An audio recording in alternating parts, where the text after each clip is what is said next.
কোন ৪টি আলামত আপনার মধ্যে থাকলে আল্লাহ তাআলা আপনাকে প্রচুর ভালোবাসেন? চলুন আমরা হাদিসের আলোকে জেনে আসি। কেননা প্রত্যেক মুমিন মুসলমানদের জন্য এটি স্বপ্ন হওয়া উচিত। কারণ স্বয়ং আল্লাহর ভালোবাসা সবাই পায় না। এর জন্য ভাগ্য লাগে। হাদিসের আলোকে বেশ কিছু আলামত বা চিহ্ন আছে যা দেখে আমরা অনুমান করতে পারি আল্লাহ তাআলার বান্দার প্রতি ভালোবাসা।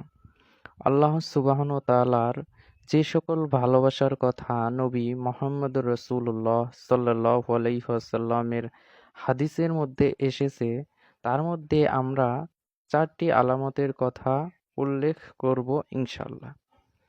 হাদিসের আলোকে প্রথম আলামতটির কথা প্রায় সব হাদিসেই রাসূল সাল্লাল্লাহু আলাইহি ওয়াসাল্লাম এভাবে ইরশাদ করেন, আল্লাহ তাআলা যখন কোনো বান্দাকে ভালোবাসেন তখন তিনি জিবরাইলকে নির্দেশ করে বলেন, অমুকের তার আমলের কারণে, তার চিন্তার কারণে, তার ইবাদতের কারণে আমি তাকে ভালোবাসি।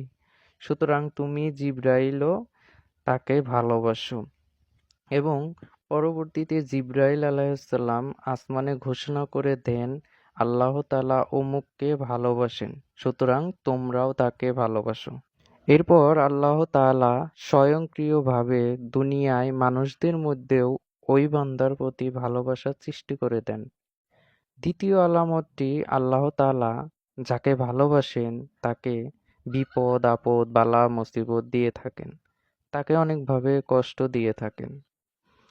এভাবে সুনানে তিরমিজির এক হাদিসে রাসূল সাল্লাল্লাহু আলাইহি ওয়াসাল্লাম ইরশাদ করেন, আর যখন আল্লাহ তাআলা কোনো মানুষ বা জাতিকে ভালোবাসেন তাদের বিপদ আপদ বালা মুসিবত দিয়ে পরীক্ষা করেন।